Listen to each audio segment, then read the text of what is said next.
Ink Week Uitdaging 3 tot 9 Mei aan sy se eervolle vermelding snelstorie.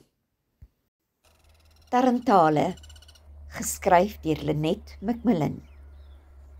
Een van my lekker kry plesiere is om vanuit my slaapkamer op die dek uit te stap en die verskeidenheid voëls te besigtig wat langs 'n mensgemaakte voortjie kos soek en soms ook broei. Daar is van platbek-eentjies tot kiewiete en skoorseenveers, dan die gewone mossies, spreeus en tarantale. Ek hou altyd brood byderhand om die tarantale te voer. Daar kan soms tot 50 opdaag uit elke windrigting. Ek probeer om die tye af te wissel, sodat hulle nie maar net 8 uur soggens of 6 uur saans kos te wagte moet wees nie. Op 'n koue oggend soos vanoggend, gaan haal ek koffie, soms 2 maal, en sit ons heerlik snoesig onder die warm komberse. Ons dae van rondjaag is verby en ons maak deeglik gebruik van die rustigheid, terwyl ons Bybel lees en kommentare bestudeer.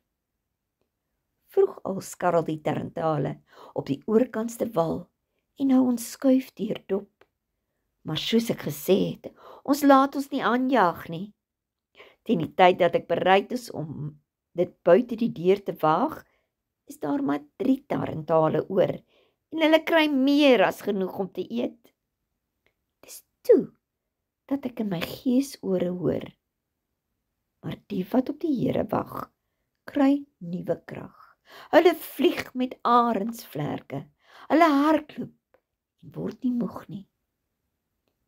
Slegs 3 tarantale was bereid om geduldig te wag. Hulle het oorvloedig brood gekry. Sou hulle dit darm nie geniet het om met arendsvlerke te vlieg nie?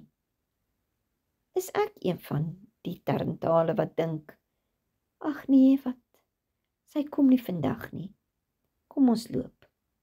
Of is ek een van die min wat die Here vertrou en bereid is om te wag en wat arendsvlerke ontvang?